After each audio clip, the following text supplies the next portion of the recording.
Hello, everybody. This is Tony Costa from Toronto Apologetics. Glad that you could come along.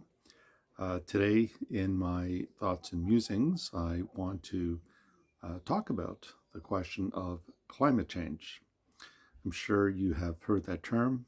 Um, Maybe you remember it was called global warming. And then before that, we used to have acid rain. And then we used to have the ozone layer of the atmosphere is beginning to disappear, and this is going to cause skin cancer and all types of diseases and so forth and so on. So you probably guessed by my language here that I'm not a fan of climate change. I don't believe in climate change. Some of you may believe in that. I don't believe there's any evidence for it. But what I do believe is that many have taken advantage of this claim that there's climate change to promote their own agenda, whether it be the Green New Deal, and we hear about the whole um, prediction that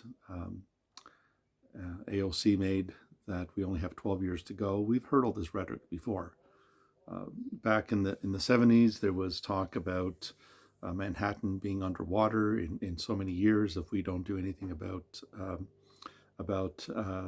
the global warming that's going on the earth and so forth and so on. So we keep hearing these soothsayers coming up with all these predictions, but there's something more, um, far more, I think, deeper uh, in this particular question of climate change.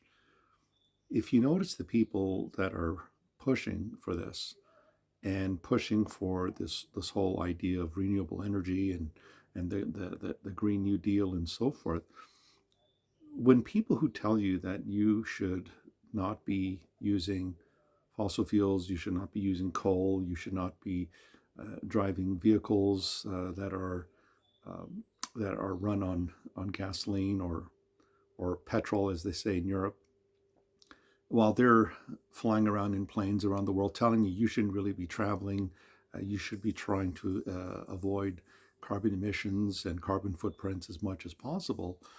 And then when the very same people are telling you that, and then they're flying all over the world in their private jets, emitting carbon emissions and carbon footprints and so forth, um, yes, it's pretty hypocritical of them to do that. And we see that with various world leaders. We see that with the royal family, with Prince Harry lecturing you on climate change, and yet he's traveling around on his private jets. And you have the Prime Minister of Canada, Justin Trudeau, talking about getting rid of carbon emissions and so forth, and yet he's traveling all over the country, all over the world for photo ops and so forth and so on. And this is the height of hypocrisy. These people don't believe what they're trying to sell you. They won't do what they're telling you to do. And so, to me, that is an indicator of grave inconsistency. They really don't believe what they're telling you. And when you really look at this at a more deeper level, what you notice there's a lot of things that are associated with with climate change and so forth, and a lot of that has to do with saving the earth. And part of the process of saving the earth is to depopulate. And so you'll hear things like the earth is overpopulated. We need to stop having children, and we have too many humans on the planet, and so forth. And from a biblical perspective, if you notice what's going on here, this is the exact opposite of the creation mandate that God laid down for us in the book of Genesis, where the creation mandate was to be fruitful and multiply and to fill the earth, and that God had given the earth and the animal kingdom, the plant kingdom, um, he had given it to humans to rule over, to have dominion over. And what we're seeing in today's world is the exact opposite of that. That man is not to have dominion over the created order that the Creator has given to him and to her, but rather that man should be the servant of the created order. Man should be the servant of the planet Earth. And so, if you notice what's going on here, is there's a paradigm shift. They have completely reversed the paradigm that God has instituted. that God's image bearers, his representatives on the earth, his vice regents on the earth, are to rule, are to have dominion. And what we're being told is that we are actually servants of the earth, that we're actually here to serve the earth. And so now you have the return of the so-called um, Mother Nature, Mother Goddess, and so forth and so on, where we divinize creation, where instead of ruling the creation that God has given us, environmentalists are saying, well, we should honor Mother Earth, we should respect Mother Earth, and so forth. Now, you'll notice in the creation mandate, God says, be fruitful and multiply. So having babies is a good thing. It's not a bad thing. Children are a blessing of the Lord. But this movement looks at childbirth. This is why many of these same people who will tout climate change and will tout these whole ideas of getting rid of gasoline-run vehicles and let's all go electrical and so forth and so on. Of course, they can afford electrical cars like AOC and many politicians and so forth. But for the average working American, Canadian, European, this is just not possible. So they're singing a good song, but it's just not livable for the common person um, who doesn't earn the $200,000-300,000 a year job that these so-called politicians have. And so what we begin to realize here is that the very same people who champion climate change, the Green New Deal, they champion getting rid of oil and gasoline and so forth. These are the same people who will advocate for abortion. These are the same people who will say that women should have a right to murder their children in their womb, and they will just simply hide that under the title of healthcare. And so it's interesting that the very same people that are ardent in promoting environmentalism and promoting climate change and saving the planet and saving the earth are the same people who will promote abortion. And of course, why wouldn't they? That is part of the depopulation plan. And so many countries, particularly in Europe and here in North America as well, we have noticed that there has been a significant decline in childbirths. And a lot of that has to do with this mentality that having children is a burden, it's cumbersome, and the earth has enough people on it as it is. We don't need all these children and so forth and so on. And so what we're seeing in the West is there is a decline in the birth rates among Western Europeans and North Americans and so forth and so on.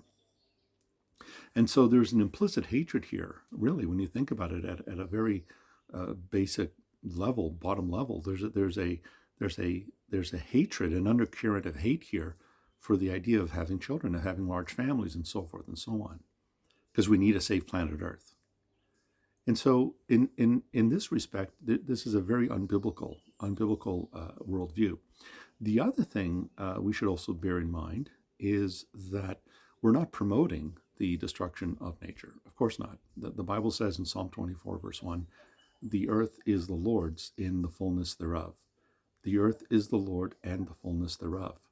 And so we need to understand that the earth belongs to God. It is his earth. This is my Father's world.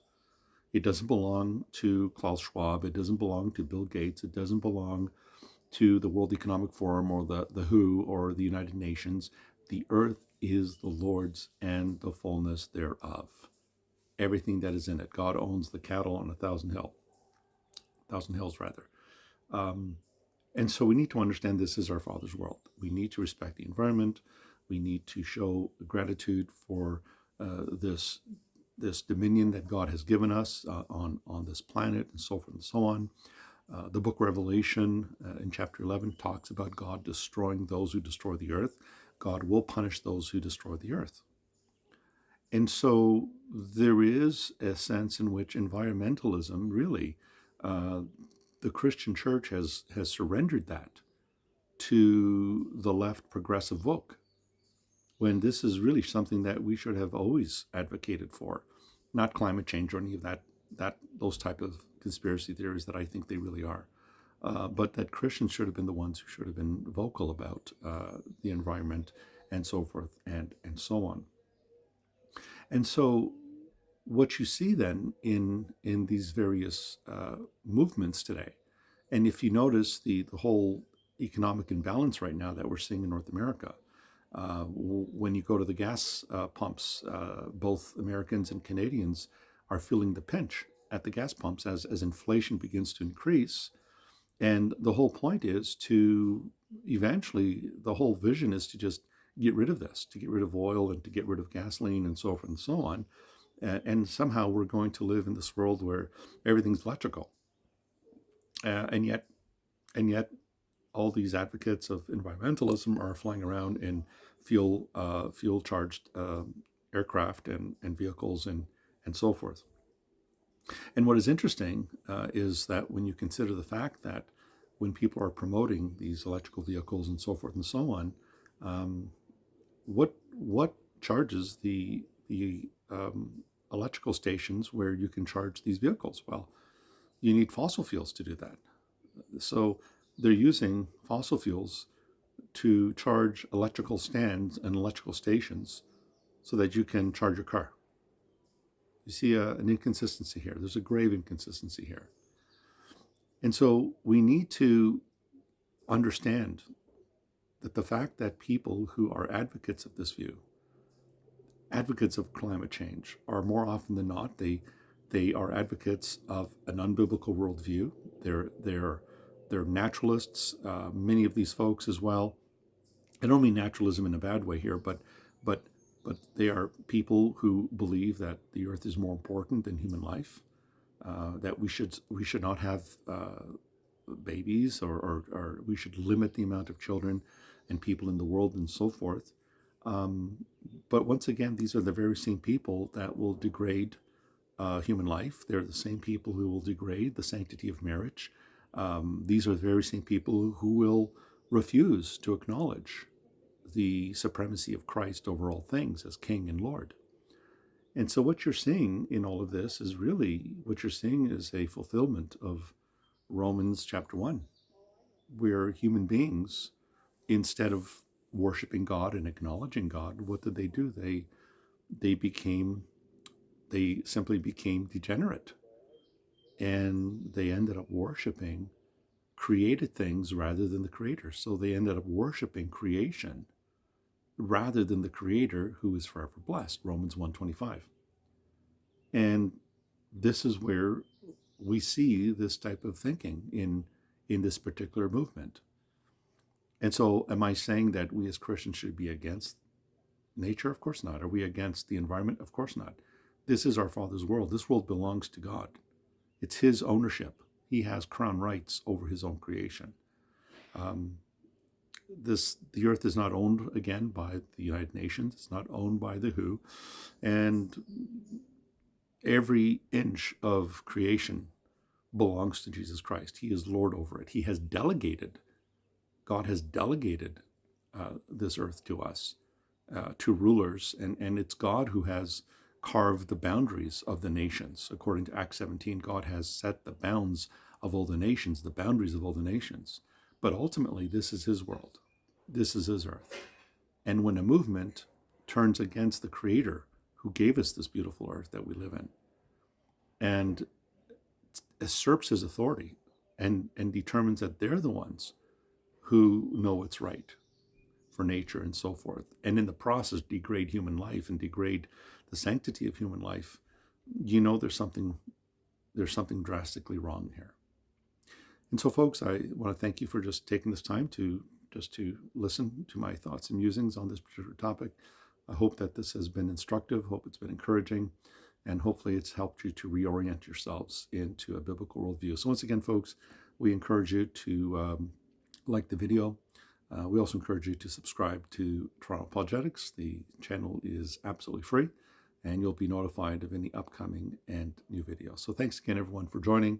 Take care, and God bless you. Bye for now.